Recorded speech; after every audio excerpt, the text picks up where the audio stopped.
Welcome to my channel, to all my fantastic friends. The Prophecies of Third World War, second part. In this video, I'm gonna continue with the second part of the continuation of my last video. As we following up the Third World War, the events prior to the war, as well as the safe areas to start moving away from the conflict areas. Before the Third World War starts, that doesn't mean that you have to be running like a chicken, but we have to be smart enough and also understand that even if you are in best physical condition, will be no match against the nuclear weapons. That includes radiation and poisonous air. Also, we need to understand that in events like this, the infrastructure goes down. That means no heat or electricity, perhaps no water. So it will be really unwise to be in a frozen region area. As we continue with the prophecy of Benjamin Solari Paravicini, who, according to Fabio Serpa, was and is the Nostradamus of North America, since it's worth to put attention due to thousands of prophecies accurate that have been proven truth. I will mention a few prophecies of him as a reference so you can judge for yourself and act accordingly. We will begin with the beginning of the television, which he wrote about. Small screen will be seen at home. External events, 1938.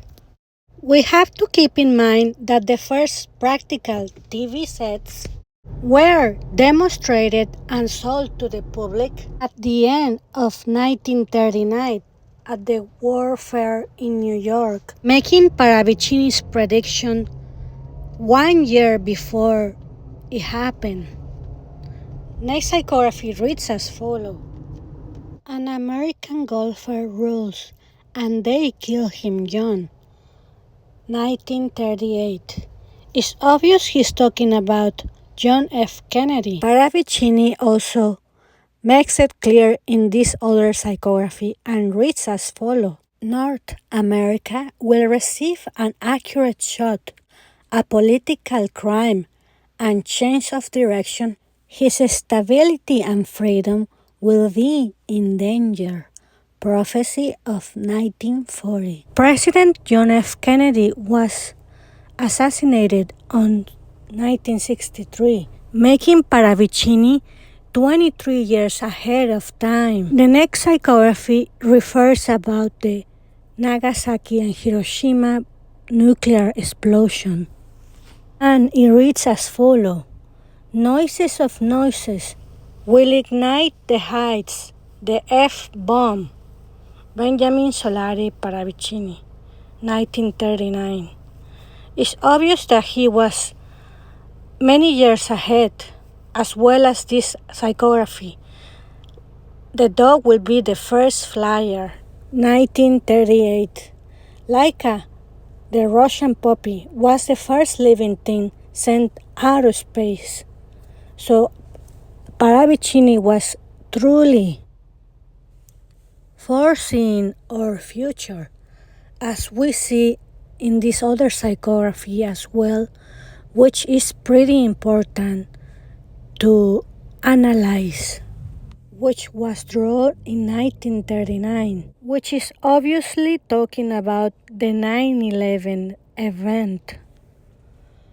And it reads as follows. The freedom of North America will lose its light. Its torch will not shine like yesterday, and the monument will be attacked twice. He even drew Bin Laden, which is pretty insane. But you can check that in the my last 5 last videos, because we need to focus on this other situation that I happen to notice, since it's pretty obvious that Paravicini is talking about 2 attacks. One of them already happened and the other one is on the making.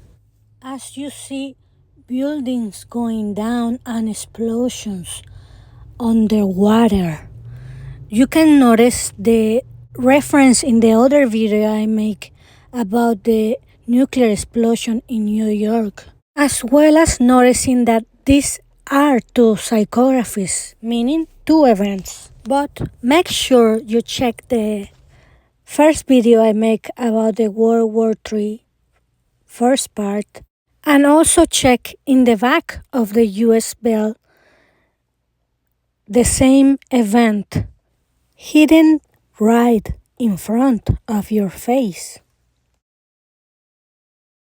Here I'm going to read for you some prophecies that are announcing the coming final times. It's not about classifying people or judging them, but it's only to be aware of the approaching times according to society and the approaching of the Third World War. The psychography reads as follows. Woman will give the hair to man, and man will pass his clothes to woman. Both said to equally command, but time will sing them. 1939. Saying this at that time was outrageous, but we can see now that is a fact. Also, we need to consider my recent video about the global reset. That is a sign for the approaching World War III. Next psychography reads as follows. Danger Atom. Benjamin Solari Paravicini, 1938. In here, Paravicini is really warning humanity about atomic weapons being made by foolish people. Next psychography reads as follows. The betrayal between the great leaders of the world arrive, but still it is not the reality of the reality. Will be in the 11th hour. Benjamin Solari Paravicini. This psychography really points at a betrayal between the world leaders, which Paravicini mentioned that will be an Asian country. Next psychography reads as follows. China will be dominated by Russia and will raise the yellows in Russian dogmas. 1939. Benjamin Solari Paravicini. As we slowly start seeing a war against economy between countries, we notice that the food is being definitely orchestrated to disappear, including the different industries that provide supplies to different nations. Next psychography reads as follows. The world will be divided in 2, left and right. A third posture will be in the arm, it will be said. But the hug will be punishment. One for ambition and the other one for traitor. Russia will advance. China after him. Extreme hugs. Benjamin Solari Paravicini. Here is easy to point out the countries that will be involved in the Third World War. Russia and China being allies, but in the end they will be trading each other. And I believe China will be the traitor, induced by the controllers. But that's my personal opinion. But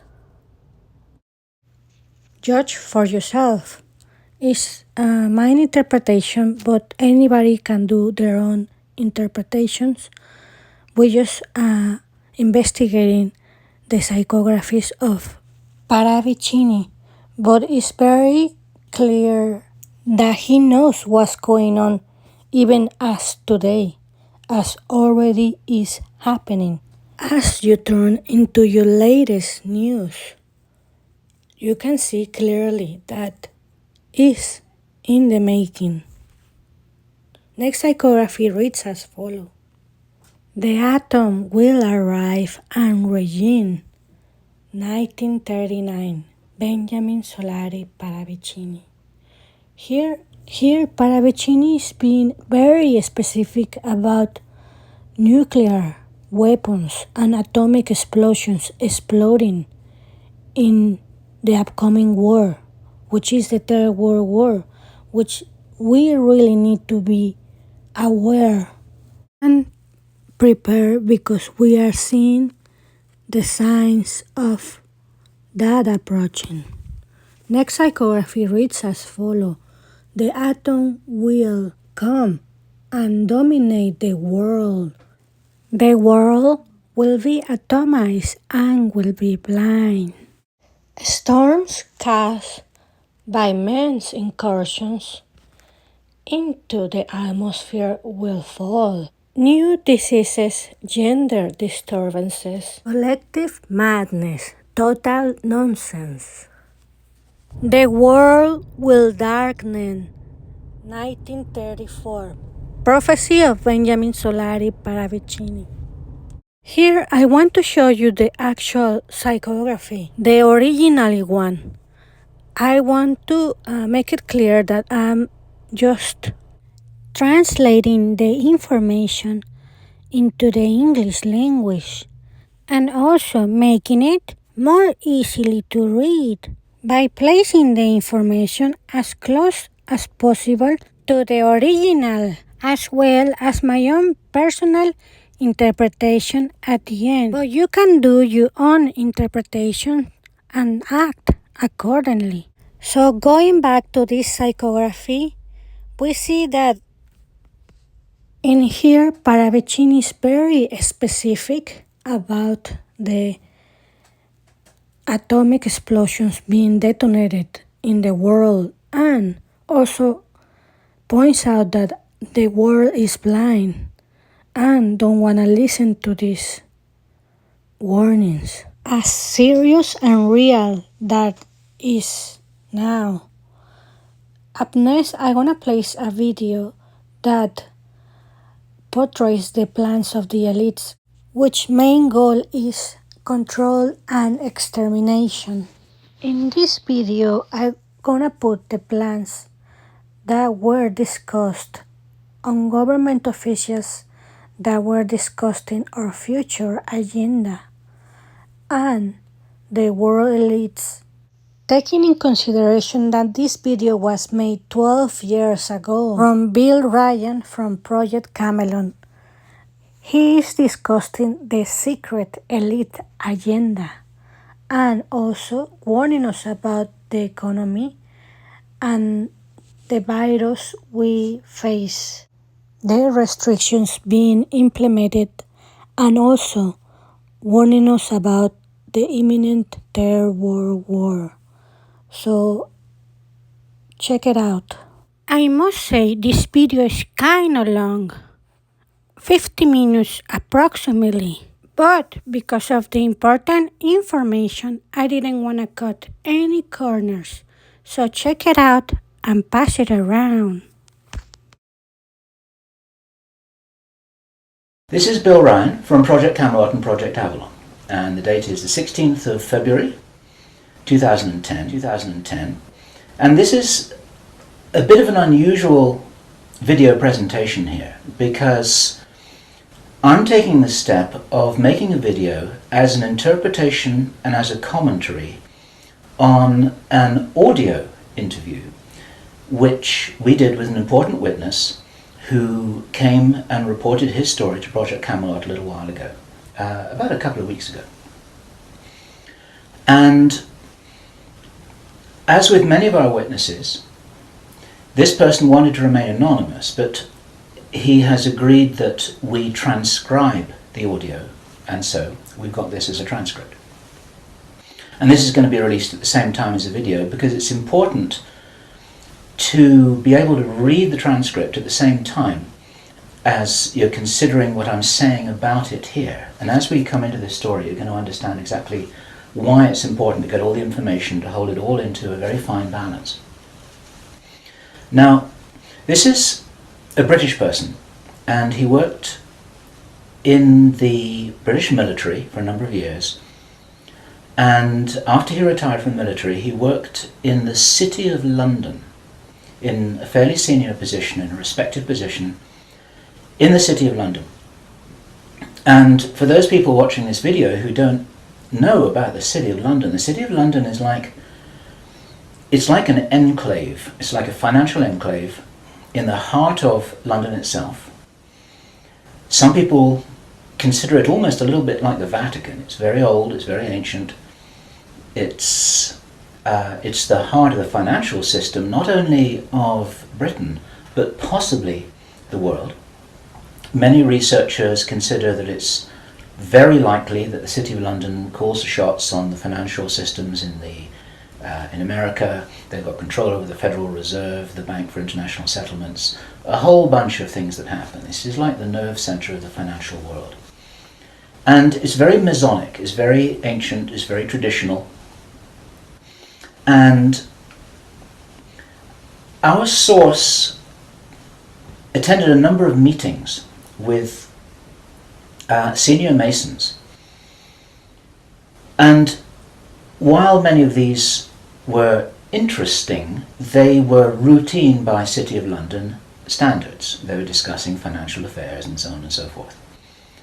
And then in the June 2005, he attended another meeting that he thought was going to be a routine meeting, but actually this was something rather unusual, and he realized it was unusual as soon as he arrived.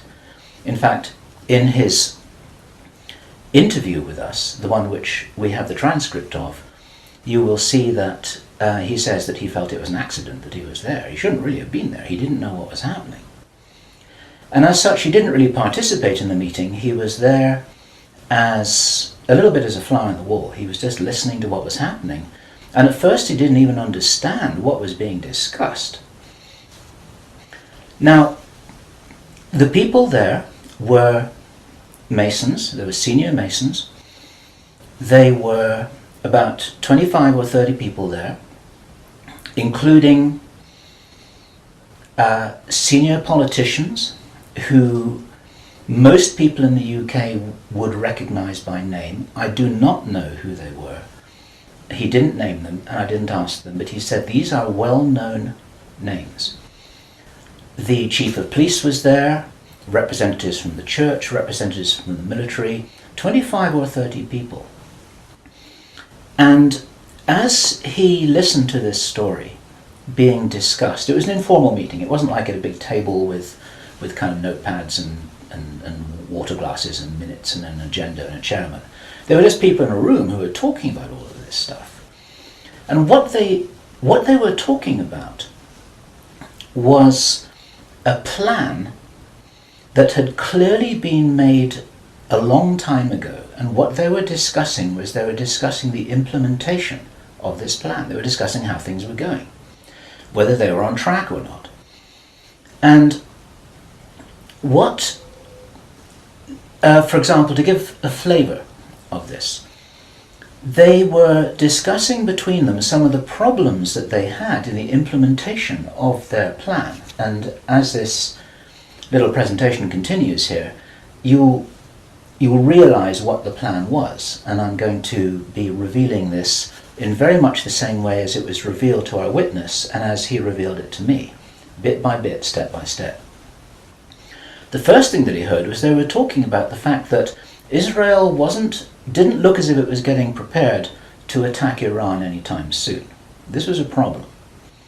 Even back in June 2005, they were apparently concerned that what it was that was planned on some kind of a timeline wasn't rolling out according to schedule, and this was an issue for them. So that attracted his attention very quickly, because he'd never been in a meeting when this kind of thing was discussed. Then they were talking about China and how powerful China was getting, both militarily and financially, very quickly, and that the Japanese weren't doing what they were supposed to do, which was to interfere in some way with the Chinese financial system. They weren't doing that, and this was another problem because China was getting too strong too quickly. Other things that were discussed were, for example, the coming financial crash, the centralization of resources, everything that we saw starting to happen in October 2008. They were planning that and referring to it in their meeting in June 2005. So there was clearly a rollout of some plan here, and he was quite shocked the more that he heard, and when he really realized what was happening, he was extremely shocked. And one of the reasons why I'm giving this video presentation now is to soften the blow and interpret this a little tiny bit, because it is shocking information. And what I also want to do is I want to try and differentiate out between what it was that he reported, because he'd heard it with his own ears, and what it is that is his speculation and my speculation about how all this fits together. It's very important information. We need to know this stuff. Even though it doesn't look like it's going to be on track, I don't think this will happen.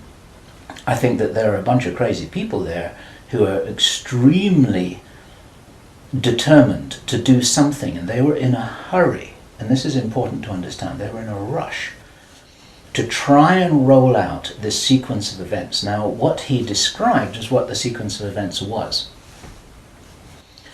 It starts with Israel attacking Iran. Now, this hasn't happened yet. There have been a number of indications that there are forces which are trying to push this into happening. You've only got to follow the news for the last 2 years to realize that the public is being prepared for a justification for this kind of thing. Iran is being set up as being the bad guys that deserve something to happen to them, and so on and so forth. Now, that's going to be the start of what is like the opening gambit in a big chess game. And the plan is to provoke Iran or China to retaliate. And our guy, our source, who is a military man, is privately as convinced as he can be, although this has never been made public and this is not publicly known, that Iran does have nuclear weapons. He believes that they have been provided by China behind the scenes. And all of this is intended because it's all right with these controlling forces that Iran has nuclear weapons, because they want them to be used. The plan is for either Iran or for China to retaliate after Iran is struck with a nuclear weapon. At that point, there will be a limited nuclear exchange in the Middle East, followed by a ceasefire. He heard this being planned in this meeting. This is being choreographed. It's like the script for a movie. This is exactly what's intended to happen. And during this time, the other thing that's being set up for this, and many people watching this will be aware that this is being set up in the background. We've had a lot of information about this from a number of good researchers from many countries who are reporting this on the internet, that things are being set up in many of the Western countries for there to be heavy controls over populations, martial law, increased powers on security forces who are not just the army or the police, but in Britain, for example, our source said that he absolutely knew personally for a fact, that a very large number of private security people their powers were being increased to give them the ability to arrest people, the ability to detain, the ability to handle riots in streets. And here we're talking about just regular people working in private security, people who give the parking tickets on the streets. Their powers are being increased in the same way. And last year we heard President Obama talking about how he wanted to have a sort of national guard at home in America ready to handle this kind of thing. There are a lot of indicators that this is being set up. And in this rollout of this crazy scenario where it is intended that there will be a limited nuclear exchange in the Middle East, the idea is that as the world looks upon this with horror, then they will demand from their governments that there are heavy controls over travel, over communication, over people who meet, over people who protest in the streets. They want to make sure that they don't have crazy bombers on aeroplanes, crazy bombers in the shopping malls. They want to make sure, and because people will be driven into fear by this, they'll request and demand and insist on heavy controls from their governments, which will be justified. And this is where you're going to kind of get the martial law situation in all the Western countries. It's intended as a justification. All of this is just the start of something, because this story gets much bigger, and it's pretty horrifying. And if watching this now you're feeling a little bit shocked, this is how I was feeling when I heard this information, and this is how our source was feeling when he was hearing this information in this meeting, because this is just the beginning.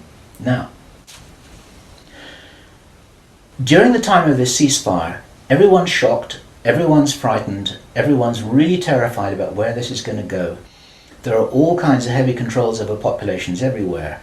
And then the next thing that happens in this chess game that's being played is that biological weapons are released on China. You heard this being discussed in this meeting. They will release a flu-like virus that will be genetically targeted against the Chinese population. It's racially targeted against the Chinese people. It's designed to spread like wildfire and to knock out a large number of the Chinese people. And these people in this meeting were laughing about this. They said, and these people in this meeting were laughing about this. They said, China will catch a cold. Those were their words. China will catch a cold.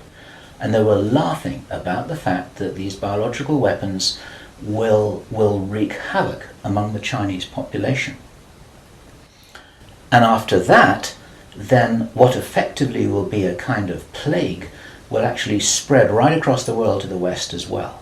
Our source was not clear whether this was a Chinese retaliation or whether the thing would just spread out of control in the way that it would be very understandable if it did, whether it's racially targeted or not. These things actually mutate. So now you've got a situation where there's been a limited nuclear war in the Middle East.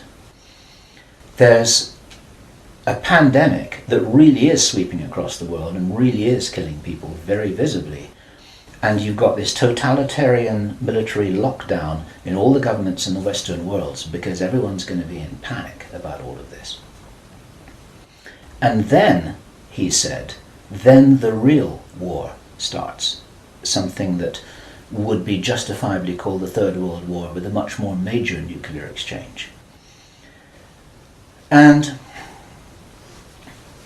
at this point, I asked him, is this just about population reduction? What is this about? Why are they doing this? Why this insane Dr. Strangelove plan for just unleashing all of this stuff on the world? Why do it? Now, as our conversation went on, I started to find answers to those questions. Now, some of this is speculation. I want to share this speculation with you because it's important enough that we work together here to figure out what's going on.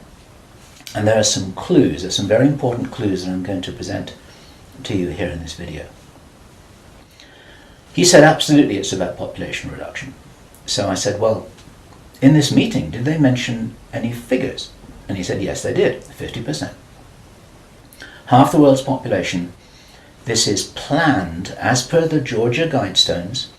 For those of you who don't know what the Georgia Guidestones are, it's a stone monument in Georgia in America that was erected anonymously a number of years ago. It's in 8 languages, and it's like an Illuminati manifesto for a new world, as it were. And just hold that thought about this being a manifesto for a new world. This is an important concept here in what I'm presenting. One of the key parts of this manifesto for this new world is that there should be a population of 500 million people. Now, 500 million people is an enormous reduction from the nearly 7 billion that we've got at the moment. That's pretty much 95% of people who would no longer be on this planet. And 50% is a step towards that. And there's a reason why they're doing all of this. There's a reason why they're in a hurry. There's a reason for this insanity. And when he was explaining this, then he said that they have a name for this plan. This project has got a name. And I said, well, what is this name? He said, it is called the Anglo-Saxon Mission. The Anglo-Saxon Mission. Now, I'd heard that before. It was something historical, I think, to do with the Crusades quite a long time ago. But I hadn't heard it in the present day context, and neither had he. And later on, as he continued to tell his story, I began to understand what I thought this might be about. Hence the title of this video, and the reason why I want to share this information with you, because we need to work together to figure out what's going on here. It's extremely important to understand.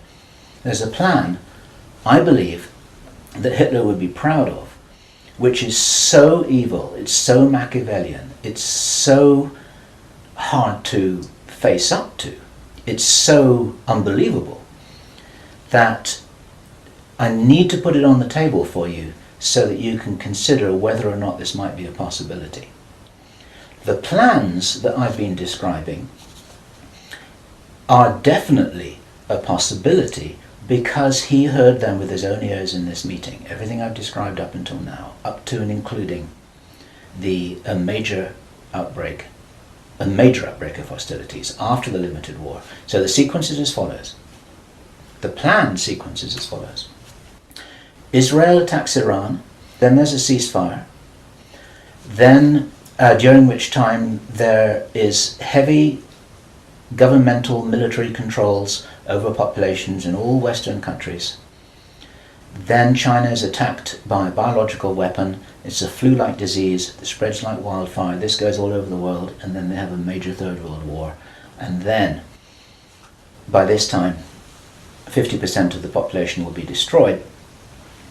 And not only because of the war or the plague, but because, as many of you watching this will understand, the infrastructure goes down in situations like this. There's no food in the supermarkets, there's no gas in the pumps, the telecommunication goes down, there may not even be water coming out of the taps. People are kind of thrown back into a Victorian era without the facilities to handle this, because most people don't have their vegetable gardens, they don't have their horse and cart, they're not able to survive in the way that we used to be able to. We're very, very vulnerable in our technological advancement. We're extremely vulnerable, and of course the controllers know this. At this stage, our source was speculating about why are they in a hurry? Why do they want to do this? And there's a sort of heavy irony here, which is like, I was saying, well, if you're going to plan the Third World War, then why not take your time over it and get it right and do a really good job? You can, this could be in 20 years' time or 30 years' time, it doesn't really matter. Why is there in such a rush? And our source said that he felt, from inside information he's continued to receive, that this is still timed for something around 18 months from now. And that puts it around about the middle of 2011. He doesn't know this for sure because these events aren't calendar driven. They're actually event sequence driven. In other words, this has got to happen before that happens, and then after that the next thing can happen, then after that the next thing can happen. So a whole lot of things have got to be in place before all the dominoes fall over, so to speak. And they seem to be behind schedule in some of this. There are some planned events that definitely haven't happened. One of the things which I remembered when I was hearing this story was that our source, Henry Deacon, and many of you who've watched Project Camelot videos and read their reports for the last 3 years will know that when we met Henry Deacon in 2006, he said that in his own inside information was that there would be a war against China in 2008. Now that didn't happen.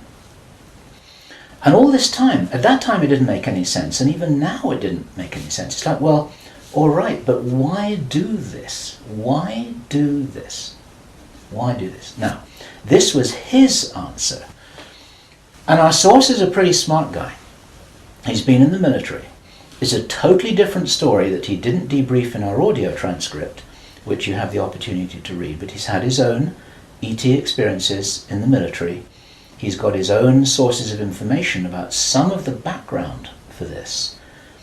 He says that he's as sure as he can be that the people who are calling the shots in the world, you can call them the Illuminati, the controllers, the cabal, whatever name you have for them, they believe that there is going to be what he called a geophysical event, a major geophysical event.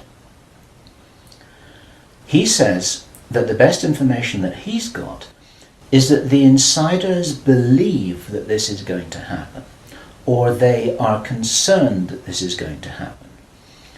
And many of you watching this will know that this isn't a completely crazy idea. There have been trillions of dollars that have been spent on deep underground bases for some reason which we don't know why it is.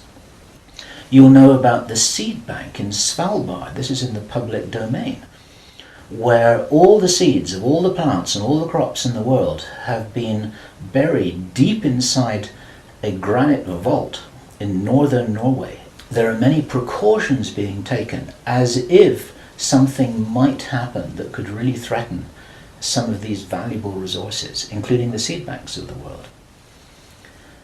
Now, if there is going to be a geophysical event as they believe, this is because it seems to be preserved Illuminati inside knowledge, whether it's true or not, that there are repeated cyclical geophysical events about every 11,500 years.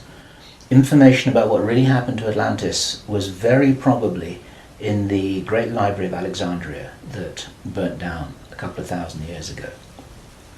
There are persistent rumors that much of that information has been retrieved and it's in the Vatican Library. This is information which is not in the public domain and which the insiders may have access to. Whether it's accurate or not, the important thing is to realize that they probably believe that this will happen and they're making their precautions. And this might be the justification for this insanity that we've just heard about in this plan. Consider this. He said, if there's going to be a major geophysical event, something like a pulse shift, maybe it's Planet X, maybe it's some kind of energetic phenomenon that the solar system is going to be moving into, that's going to somehow destabilize the Earth or the Earth's crust in some way. We don't know. But if there were to be a major emergency like that, something that would actually make a war look very inconsequential, the thing that will help the human race to survive it, or will help parts of the human race to survive it, is if there is already emergency preparedness in place before it happens.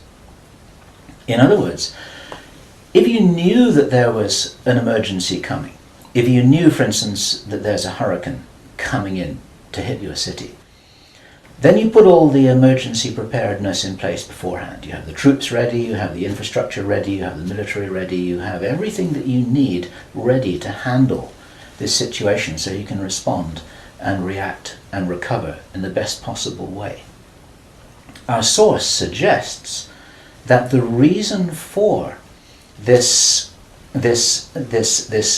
whole Third World War scenario is that then the Western governments, with the Chinese out of the way, will be in a state of such totalitarian control of their own population that they will be best equipped to recover and rebuild the new world after a cataclysm. And he thinks that this is what's happening. And I have to tell you that this terrible logic makes sense to me, that they would think that way. I'm not for a moment agreeing that this will happen. I think this is wild, crazy stuff, but if they believe that it's going to happen, then this could be their justification for this kind of plan that we've heard about is really being discussed. And this now is my own speculation right now, which also makes sense to me, and I invite your comments and your thoughts about this. We need to work together to figure out what's happening here. It's called the Anglo-Saxon Mission. What that told me was that the reason for the name is because this is a white racist agenda for the inheriting of the new earth. It's a plan that Hitler would be proud of. If they think that a new earth needs to be rebuilt, a new world, think of that little phrase there, if a new world needs to be rebuilt after a cataclysm, they want the Anglo-Saxons to be doing it. They don't want the Chinese to be doing it. They get the Chinese out of the way first, and then the Anglo-Saxons will inherit this new world with the other nations, the Asian nations, the African nations, the South American nations. Presumably, it is assumed that they won't have the resources to be able to handle the situation in any kind of a way that gives them the strength to recover after whatever it is that they think is going to occur. So there are several other parts of this which also fit, and one of the reasons why this is an important presentation to make personally is my own personal thoughts, because up until now I've been following a lot of the well-founded research on these sorts of agendas. We've had our own sources of information over the last 3 years, but I've always had questions in my mind, like, why would they do this? You know, war against China, why? Third World War, why? And suddenly a lot of these things start to make a little bit more sense. It's possible, for example, that when we heard from Jordan Maxwell in our interview with him, which we did at the end of last year, 2009, he described to us how he had researched a number of repeating symbols and images that had been used ever since the time of Hitler, and even long before that, about the dawn of a new day. There's something very important in Masonic and Illuminati thinking about the dawn of a new day. And here we have possibly the reason for their belief that if you think about the possibility of a cataclysm, if they think this is really going to happen, the 2012 movie that many of you will have seen, after all of the flood and all of the earthquakes and tsunamis, then you've got these big ships sailing across a calm sea with the sun streaming through the clouds, and you've got the dawn of a new day, and the implication in that movie is that now those people will be able to rebuild the new earth because those are the survivors. It's the modern day Noah's Ark. It's possible that the dawn of the new day, that it refers to that. And it even occurred to me, and I'd be interested for other researchers to offer their views on this, that the very term the New World Order that we first started to hear about 20 years ago, actually longer ago than that, but the New World might be the post-cataclysmic world, the New World. It might be the order for the New World after the cataclysm. They may be planning who will inherit the New World. It may be nothing less than this. Maybe this is what the New World Order is all about. It really is the order the plan for the new world that they think is coming. They think this is going to happen. Now, I say again, it's very, very important to differentiate out all of this information here. I don't believe this is going to happen at all, but they might be doing something crazy to try and safeguard what they believe is their own interests. This is what we need to be aware of here. And what I want to do is I want to just state really clearly why there are profound reasons for not believing that anything like this is going to happen. There are a lot of things that haven't happened which were intended to happen. Many of you will remember I think it was the 30th of August 2007, there was a B-52 bomber that flew halfway across America from Minot Air Force Base to Barksdale Air Force Base in Louisiana with 6 armed nuclear cruise missiles on its wingtips, something that could never happen by accident. It was illegal, it should never have happened. You can't even smuggle a bullet out of the weapons storage area in an Air Force base without there being a whole bunch of signatures and everybody knowing about it, let alone making the mistake of loading armed cruise missiles onto a B-52 bomber with nobody noticing it.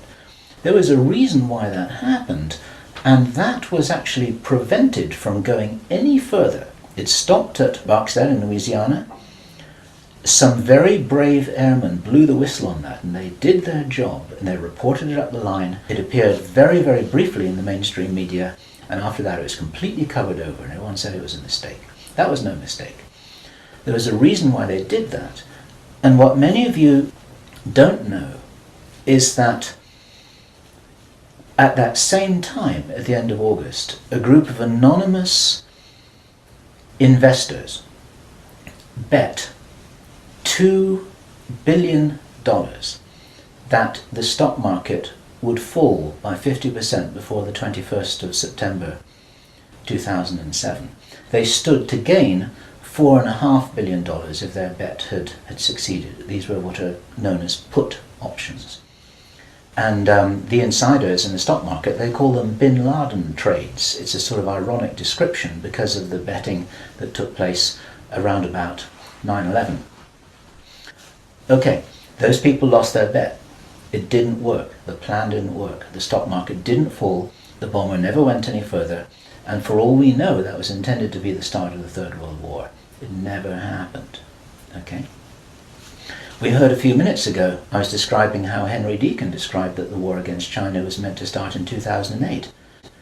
That didn't happen. A lot of people thought that was crazy. A lot of people thought he was crazy. Maybe he wasn't. Maybe he heard something that was a real plan, but they're 2 years behind schedule, and maybe this will never happen at all. There are a number of other things that may have been planned and which have never transpired. It's very interesting to think about the so-called Mexican flu outbreak, the swine flu outbreak. For the last 6 to 9 months, we've been looking at a scenario where it looked as if they wanted to roll out vaccinations, they wanted a lot of people to get ill, they wanted to announce a pandemic. Even now, there have been proposals to extend this pandemic declaration for another 2 years, and nothing's happening. In England, we call it a storm in a teacup. There's nothing happening here, but maybe something was intended. Now, if it wasn't intended, it's possible that all of that could have been some kind of a test, just to see how people respond, to see how people react, to see how quickly it spreads, to see what the take-up of the vaccinations will be. And then, of course, us at Project Camelot and a number of other people who've been activists in this whole area trying to draw attention to all of this, now we're all on a database. They know who's going to stand up and start talking about all of this stuff. So it might have been an experiment, or it could have been a failed rollout of something. There's plenty of reason to believe that things are changing. This is the important thing. And those of you who've been following the work of David Icke, this is an important perspective here, because we support his work fully, in as much as he makes a beautiful presentation and he starts off by saying, we are infinite consciousness. There are many ways to put this, but it's very hard to disagree with that. We're immortal, godlike beings who've long ago forgotten what our power was. The potential of consciousness is enormous. it's very important to realize that how powerful we are may be the single most important component in this whole picture that enables us to save the day. This may be what it's really all about. Admiral George Hoover, who died in 1998, he was in the Office of Naval Intelligence in the US Navy. He talked to researcher Bill Burns, the editor of UFO magazine, and Bill Burns described this conversation with George Hoover to George Norrie from Coast to Coast AM. And what Admiral George Hoover told Bill Burns was the biggest secret according to what the American Navy had found out. Very, very interesting story. They were talking about the Roswell visitors, and Admiral George Hoover said that these visitors were us from the future. They were time travelers. They weren't extraterrestrials. Now, other researchers and whistleblowers have spoken about the same thing. And this is fascinating in itself. But what Admiral George Hoover said the biggest secret really was, it had to do with the abilities and the power of the consciousness of these travelers. Because they were us from the future, what the military authorities had found out was what humans are really capable of. And he said that this had been buttoned up really tight, because if we knew how powerful we really were, how powerful we really could be, then we would, in his own words, cause chaos around us, and this could never be permitted. We could rearrange the reality around us in the way that we wanted to, in the way that, if this is real, that the future humans have learnt how to do, which gives them access to these sorts of incredible abilities, such as time traveling. Philip Corso, in his book The Day After Roswell, described in some detail how his understanding was that the way the craft works was they were like an amplification of the pilot's own consciousness. It was their consciousness, it was their ability to travel and bilocate that was amplified by the craft, and that actually all of these abilities are basically abilities connected with the consciousness of the beings themselves. And if they are us, this is the message for all of us here. We're being deliberately dumbed down. Our food is being poisoned. Our children are being lied to in the schools. We're being fed propaganda in the media. We're being forced into this tiny little box. We're being kept busy with game shows and ball games, and we are discouraged from really finding out what it is that is our heritage on this planet. Eric von Däniken has just published a book which is called History is Wrong. There's so much which we are denied. George Green describes that we are known as the useless eaters, this surplus population of billions of people, with a tiny number of people at the top of the heap who are dependent upon us to police each other and to laugh at each other and to stop each other from getting out of line, because we're encouraged to conform to how we're meant to be. And so there's this straitjacket that there's the opportunity for us to break out of, and it's this straitjacket which has been deliberately put in place by these very people who've been creating this plan. Where this plan originates from, it's very interesting to speculate. Our source told us that this has been in place for a long time. He'd first heard about the Anglo-Saxon mission as long ago as 1976. The Illuminati symbolism about the dawn of a new day has been going on for a long time. Many people think that this plan requires such a superhuman level of intelligence and strategic understanding, and is so ruthless and so cold, that the logic suggests, and David Icke says this, Jordan Maxwell says this, we say this ourselves with full agreement, that this didn't come from a human source. People aren't capable of doing this against other people. There's something else behind this, We have to think big. We have to think from the highest spiritual viewpoint that we possibly can do. That these people shouldn't be fought. What must happen is we just withdraw our consent from these things that are being done to us, from this plan that we're part of. And as I was saying just before, if you're in the military or if you're in intelligence services, withdraw your consent from this, because these plans can't happen without it. There's something about the Illuminati and the way that they're operating that is very limited. They're using force, they're in a box, they're trying to counter what everybody I know is recognizing and referring to as a huge expansion of consciousness all over the world, an expansion of awareness. We get emails every day from people, often very young people, who are saying, I can really see what's happening in the world. Tell me what to do about this, but I'm ready. I'm ready to do something. I'm ready to do whatever it was that I came here for. I don't know what that is yet, but I know that we've got big problems. 20 years ago, people weren't saying that kind of thing. There's a huge rollout of some kind of an expansion of consciousness. It's a morphic field that's growing enormously. And there's something that's changing. And my personal belief is that this is certainly being supported by benevolent non-human agencies, let me put it this way, who know about this kind of plan. They don't know whether it's going to happen or not, but they know that it's being planned. A lot of contactees, there's some channel information. Need to consider channel information extremely carefully. But there is channel information and there are contactee reports that all talk about scenarios like this and how we must be wary, how we must be careful, how we've got to guard against it, how we've got to insure against it, how we've got to be prepared for something like this. And it's entirely possible that this increase in consciousness is happening in direct response with this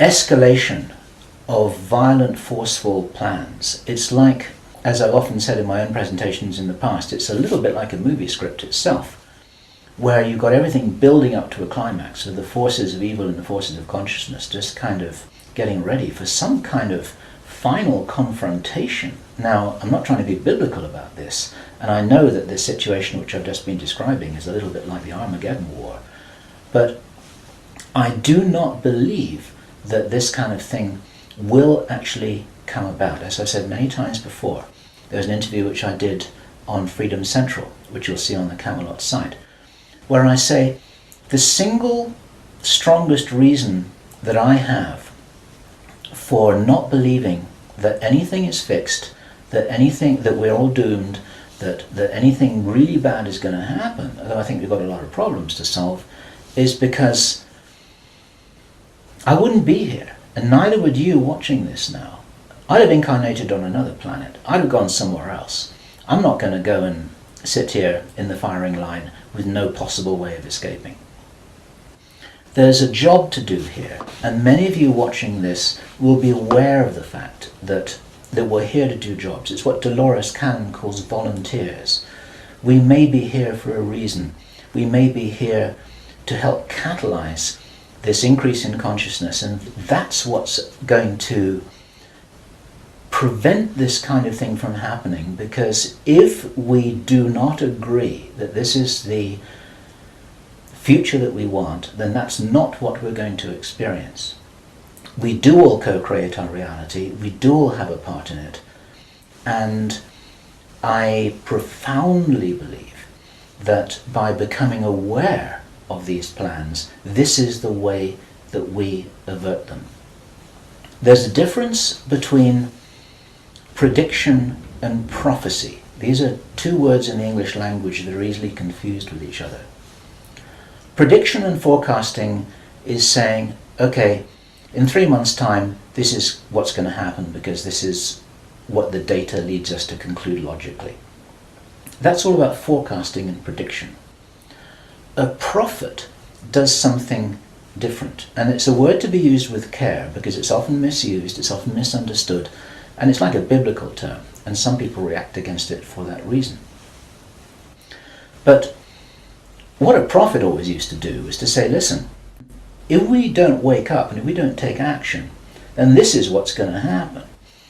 And the purpose of the prophet giving this prophetic warning is not to warn people that it will happen, but to say, listen, you got to change something here. You got to change the way you're doing things. You got to change the way that you're being. You got to change the way you're interacting with each other. You got to change your whole attitude.